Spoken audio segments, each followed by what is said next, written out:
Hello and welcome back everyone. Now let's see another example of static variable. Okay. So मैंने previous videos में आपको बताया था कि स्टैटिक वेरिएबल और इंस्टेंस वेरिएबल की डिफ़ॉल्ट वैल्यूज़ होती हैं. अगर आप उसे डिक्लेयर नहीं करते हैं तो भी हम उसको मॉनिटर पे या उसको एक्सेस कर सकते हैं.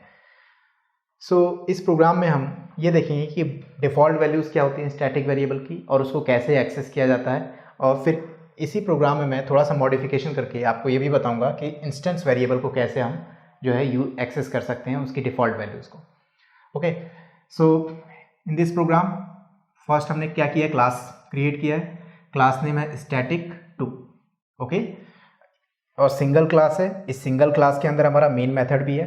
तो जब आप इस प्रोग्राम को सेव करेंगे तो इसको जिस जो क्लास नेम है इस क्लास नेम के से सेव करेंगे. तो क्या नेम होगा प्रोग्राम का नाम, static2.java.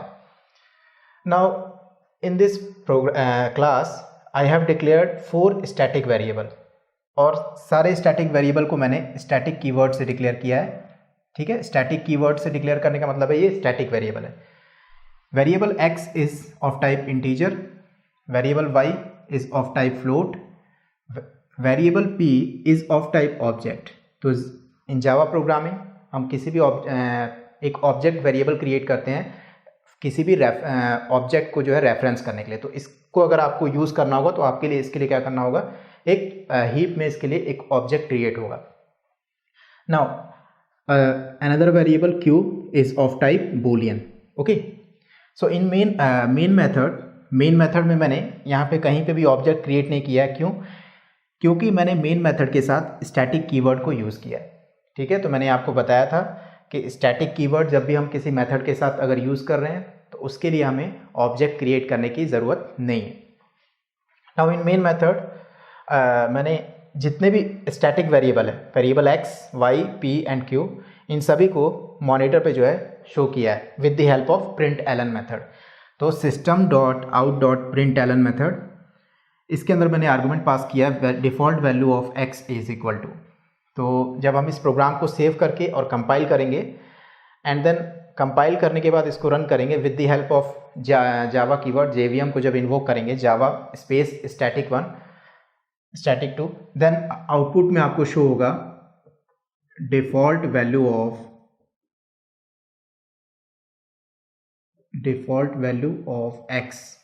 x हमारा एक स्टैटिक वेरिएबल है और इसकी डेटा टाइप क्या है, इंटीजर. इंटीजर के लिए बाय डिफ़ॉल्ट वैल्यू जो होती है 0. तो आउटपुट में आपको शो होगा 0. Okay, then default value of y, second line पे आपको शो होगा डिफ़ॉल्ट वैल्यू ऑफ y हमारा जो है फ्लोट टाइप वेरिएबल है, तो इसकी डिफ़ॉल्ट वैल्यू होगी स्टैटिक के अंदर 0.0. Okay, now coming to the next line, system.out.println default value of p. तो डबल क्विट्स में जो भी यहाँ लिखा है as it is output screen पे शो होगा default value of p, default value of p equal to. Now p एक क्या है, ऑब्जेक्ट वेरिएबल है. तो ऑब्जेक्ट वेरिएबल के लिए जो डिफ़ॉल्ट वैल्यू होती है in case of static and instance variable is null. तो यहाँ पे आउटपुट में आपको शो हो जाएगा नल. ओके, यहाँ पे मैं बोर्ड पे जो है 1 by 1 लाइन पे लिख रहा हूँ, लेकिन आउटपुट स्क्रीन पे आपको सिंगल लाइन में जो है ये सारे आउटपुट देखेंगे. वाई? क्योंकि हमने कहीं पे भी यहाँ पे न्यू लाइन का यूज़ नहीं किया है. ठीक है, तो अगर आपको हर एक वेरिएबल की डिफ़ॉल्ट वैल्यू को न्यू लाइन पे देखना है तो उसके लिए आप क्या करोगे, back space and escape sequence का यूज़ करोगे. Now the fourth line is system.out.println. इसके अंदर जो आर्गुमेंट है लिखा है default value of q is equal to. तो ये आउटपुट स्क्रीन पे शो होगा default value of q equal to. q हमारा एक बुलियन वेरिएबल है. बुलियन वेरिएबल के लिए जो बाय डिफ़ॉल्ट वैल्यू होती है वो फॉल्स होती है, तो आउटपुट में आपको शो हो जाएगा फॉल्स. ओके, सो इस तरह से हम किसी भी स्टैटिक वेरिएबल की डिफ़ॉल्ट वैल्यू को एक्सेस कर सकते हैं विदाउट यूजिंग ऑब्जेक्ट, बिना ऑब्जेक्ट के क्रिएशन के. ओके, या तो आप इसको इस तरह से मेन मेथड में यूज़ कर सकते हो, या फिर अगर आप इसको दूसरे क्लास में एक्सेस कर रहे हो, लेट से इस प्रोग्राम में आपने दो क्लास क्रिएट की हैं, एक स्टैटिक 2 एक स्टैटिक 3, और स्टैटिक 3 में आप इस वेरिएबल को अगर यूज़ करना चाहते हो देन आपको क्लास नेम यूज़ करना पड़ेगा, स्टैटिक 2 और उसके बाद उस वेरिएबल का नेम। तो static 2 dot x, static 2 dot y, static 2 dot p and static 2 dot q. ठीक है, तो किसी भी स्टैटिक वेरिएबल को हमेशा हम क्लास नेम और डॉट वेरिएबल नेम से एक्सेस करते हैं, या फिर मेन मेथड में अगर एक्सेस कर रहे हैं तो विदाउट क्रिएटिंग हम ऑब्जेक्ट भी उसको एक्सेस कर सकते हैं। नाउ इस प्रोग्राम में अगर हम एक स्मॉल मॉडिफिकेशन करें तो हम इंस्टेंस वेरिएबल की भी डिफॉल्ट वैल्यूज को चेक कर सकते हैं। थोड़ा सा मॉडिफिकेशन करूंगा इस प्रोग्राम में और फिर हम ये चेक करेंगे कि इंस्टेंस वेरिएबल की डिफॉल्ट वैल्यू क्या होती है। यहाँ पे मैंने स्टैटिक कीवर्ड को रिमूव कर दिया, सारे स्टैटिक कीवर्ड हैं। जब मैंने स्टैटिक कीवर्ड को रिमूव कर दिया देन ये वेरिएबल क्या हो गए, ये वेरिएबल इंस्टेंस वेरिएबल हो गए। ओके, तो इस वेरिएबल को फिर से जो है हम राइट करते हैं। वेरिएबल हमारे पास है x, इंस्टेंस वेरिएबल है, देन वेरिएबल y फ्लोट है, एंड देन ऑब्जेक्ट वेरिएबल है, object p, and then boolean variable है q। Okay, so these are the 4 instance variable.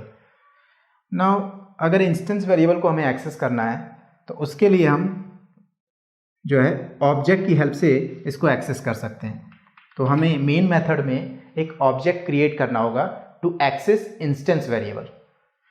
हम राइट करेंगे public static void main, and parameter में pass कर दूंगा string argument args, and then square bracket and closed.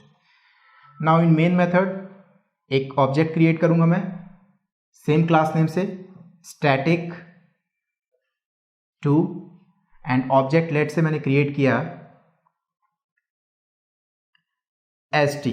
Okay, एक object मैंने create किया है, ये एक रेफरेंस वेरिएबल है st equal to new operator use करूंगा। न्यू ऑपरेटर के जरिए जो है इस रेफरेंस वेरिएबल के लिए एक ऑब्जेक्ट क्रिएट होगा, और मैंने यहाँ पे कंस्ट्रक्टर जो क्लास नेम था वहाँ पे सेम एज इट इज उसी नेम से जो है कंस्ट्रक्टर क्रिएट करूंगा, स्टैटिक 2 एंड देन सेमीकोलन।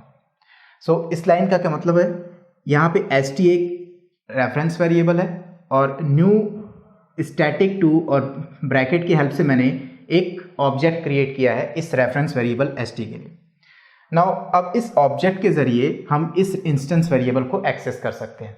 कैसे, इसके लिए हमें क्या करना होगा, system.out.println में जो हमने आर्गुमेंट पास किया था उसमें ऑब्जेक्ट नेम डॉट वेरिएबल के साथ जो है हम किसी भी इंस्टेंस वेरिएबल को एक्सेस कर सकते हैं। तो हम यहाँ पे क्या लिखेंगे, ऑब्जेक्ट नेम हमारा क्या है st, तो मैं यहाँ पे राइट करूँगा st.x। st डॉट एक्स का मतलब है कि इस वेरिएबल x को मैं एक्सेस करना चाह रहा हूँ जो कि इंटीजर टाइप का है। तो इसकी आउटपुट क्या आएगी, value of x is equal to 0, and then after अब मुझे y वैल्यू को एक्सेस करना है तो इसके लिए मैं लिखूंगा st डॉट y।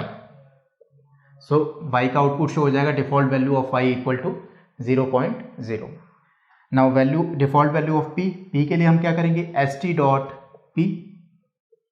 तो p की जो डिफॉल्ट वैल्यू है वो आपको आउटपुट स्क्रीन पे शो हो जाएगी। p एक ऑब्जेक्ट वेरिएबल है तो इसकी डिफॉल्ट वैल्यू है नल। एंड फाइनली जो है q जो कि एक बूलियन वेरिएबल है, इसकी अगर आपको वैल्यू एक्सेस करनी है डिफॉल्ट तो आप राइट करेंगे st डॉट q। ओके, तो आपको आउटपुट स्क्रीन पे शो हो जाएगा default value of q equal to false. I think you got the point कि static variable and instance variable में क्या डिफरेंस है। स्टैटिक वेरिएबल को हमेशा हम क्लास नेम के साथ एक्सेस कर सकते हैं, या फिर अगर हम मेन मेथड में एक्सेस कर रहे हैं तो डायरेक्टली हम with the help of static keyword उसको एक्सेस कर सकते हैं मेन मेथड में। Coming to the instance variable, instance variable के लिए हमेशा आपको एक ऑब्जेक्ट क्रिएट करना पड़ेगा और आप ऑब्जेक्ट के जरिए ही इंस्टेंस वेरिएबल को एक्सेस कर सकते हो। ओके।